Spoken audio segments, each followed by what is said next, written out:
Thank you, Sandy.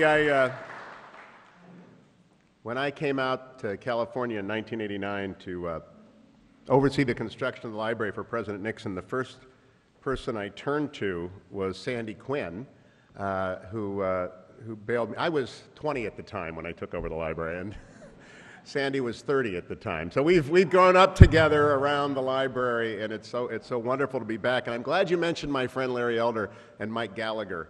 Mike's book's going to be a tremendous, great bestseller.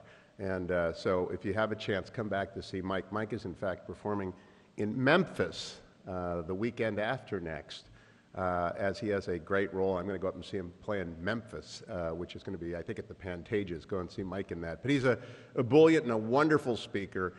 If you've never seen Mike, come out to hear him. But you mentioned Larry Elder, and Larry and I have been friends forever, too, and we're opposite each other on the radio in Los Angeles. And I like to point out that Larry Elder, Ann Coulter, and I are all graduates of the University of Michigan Law School. Different years. Larry's older than I am. Ann's a little bit younger than I am, but the three of us all graduated from the U Law School. Not one of us have been invited back to campus to speak. Go figure. Three, nationally syndicated talk show hosts with a lot of audience, and none of us have been invited back to Ann Arbor. I just can't get that. Every 5 years, I'm invited back to Harvard to be the person that they stone. And whenever my class has a reunion and one is coming up, I'm always asked to debate Mark Guerin, who is a very good friend of mine, and President Clinton's Deputy Chief of Staff and Director of his Peace Corps and Communications Director, and Deval Patrick, who's the governor of Massachusetts, and Grover Norquist. And it's like Groundhog's Day. Every 5 years, the four of us sit down in front of our class, and Grover and I are the only two conservatives that gotten out of Harvard in 1978, and the rest of us, they just throw things at us, and it's always amusing. So it's much more fun to be here at the Nixon Library than going back to Harvard. I also have to tell you that Meet the President series is very good. I want you to come back in November. That's when we're doing William Henry Harrison. It's a very short program, and you don't want to miss that one. William Henry Harrison, I'm such a presidential nerd. I visited his tomb. His tomb is in a small town along the Ohio River in southeastern Ohio, and it has an eternal flame which may have been out for decades and no one have noticed. And it has a two-car parking lot. It really does. It has a two-car parking lot, so you really have to go out of your way to go see the tomb of William Henry Harrison. He was a great American. He just didn't last very long in the presidency. And I'll give you a little bit of presidential trivia as well, since we're at the Nixon Library. And to those of you watching on C-SPAN, if you haven't been to the Nixon Library and you're in Southern California, it is a remarkable place. I have never met anyone who came here did not think it was an extraordinary visit, regardless of their politics. They may have voted against Nixon 5 times, which only one other person in the history of the United States could you either vote for or against him 5 times, and that's Franklin Delano Roosevelt. But you could vote on a national ticket for or against Richard Nixon 5 times. In 1952, in 1956, in 1960, 1968, and 1972. So if you're on our national audience and you're watching on C-SPAN, do come to the Nixon Library. You will find a great deal that will amaze you. Here's my presidential trivia. There are only 4 colleges in the United States which have graduated presidents and starting quarterbacks in the Super Bowl. What are those? Right? So you're thinking right now, and I'll give you the easiest one of all, right? Is the United States Naval Academy and Jimmy Carter. That's pretty easy, right? And then the University of Michigan, which I've already mentioned, Gerald Ford and Tom Brady. And of course, the starting quarterback for Navy was Roger Staubach. Then if you think we're in California, so it's pretty easy to come up with Stanford, from which Herbert Hoover graduated, and from which both Jim Plunkett and John Denver graduated, both starting quarterbacks in the Super Bowl. But then the last one is really hard, but I've given you a clue. I've already said his last name. It's Benjamin Harrison, who matriculated at Miami University of Ohio, and whose quarterback, of course, is Ben Roethlisberger of that team from Pittsburgh that shall not otherwise be named. And so that's a little presidential trivia for you. And I also always give a little Nixon story when I come back. And I was thinking about, as I prepared my remarks tonight, you'll hear me talk a little bit about the practice of law. When the library was being built, and Sandy knows this as well as I do, the real director of the Nixon Library was Richard Nixon.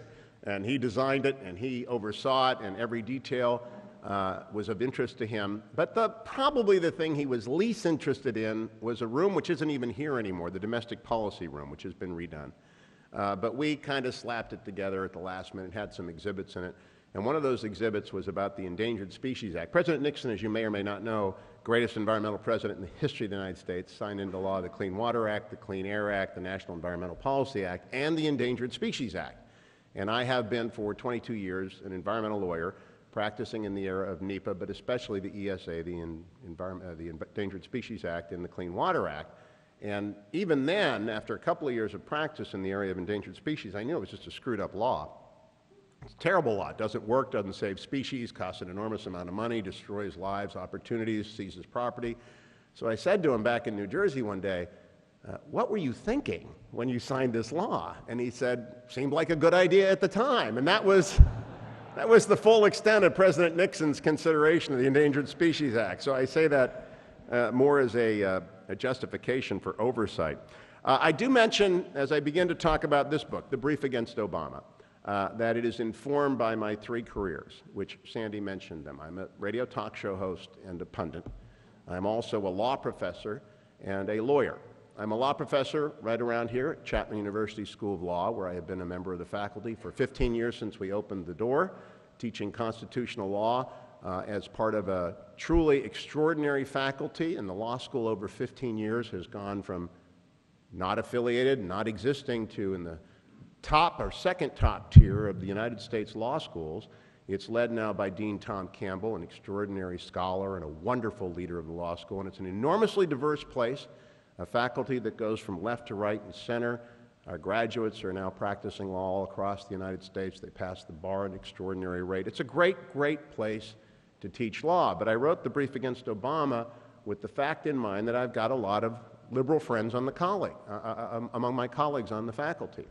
And law professors are quite compulsive about the level of their scholarship, so that when you write something that you want to have available to your colleagues, it's got to be overwhelmingly documented and footnoted. So in The Brief Against Obama, there are 45 pages of footnotes and 235 pages of text. And so when I tell you anything I make a statement about the president tonight and about his record, you'll find in The Brief Against Obama endless documentation that takes you exactly to where you can find the facts that I cite, the quotations that I put forward, or the arguments that I make, because I have in mind that when Chapman Law School reconvenes in a few weeks here, I'll leave a copy of the book in each of my liberal colleagues' mailbox to see their heads spin around a little bit. And we're actually a wonderful faculty, and Eastman and I stand back to back, and then there are about 50 of the other ones, 50 liberals, 2 conservatives, that's about fair. And I just wanted to make sure that it would stand up to the most rigorous analysis. The second part of it, though, is I'm a lawyer. As Sandy mentioned, my law firm is Hewitt Walensky. We've been practicing law for many, many years, and while I practice in endangered species law, I'm not a trial lawyer. I do some appellate work, but mostly it's administrative law. But my partners are all trial lawyers, and they bring trial lawyer sensibilities to arguments. How many of you are trial lawyers here? I usually have some lawyers show up. Any other trial lawyers here tonight? We've got one. Well, they're different than you and me. They're not normal people. Trial lawyers are aggressive, fact-driven, argumentative. They like the confrontation across the bar. And my colleagues, Gary Walensky and Janet Hickson and Liz McNulty especially, and Tim Cook, they're all tremendously skilled, and all our young associates, trial lawyers. But I began this book by sitting down with Gary, because Gary is among the best trial lawyers in the United States. He is hired by the biggest corporations in the United States to represent them when an allegation has been made that their product or their service has injured someone. And so he has to persuade juries all the time of the correctness of his arguments. And I was interested in writing a book, The Brief Against Obama, that would persuade people of the correctness of my arguments, not merely fire up the troops, but to persuade an independent voter or an undecided voter or a wavering Democrat or a wavering Republican, one way or the other, a weak affiliation voter we call them, that they really ought not to vote for President Obama. I want to read to you from page 2 of The Brief Against Obama. Quote, if you make a promise in your opening statement, Gary told me, you had better have kept it or the jury will hear about it in closing argument. Gary, it continues, is Gary Walensky, one of the country's most accomplished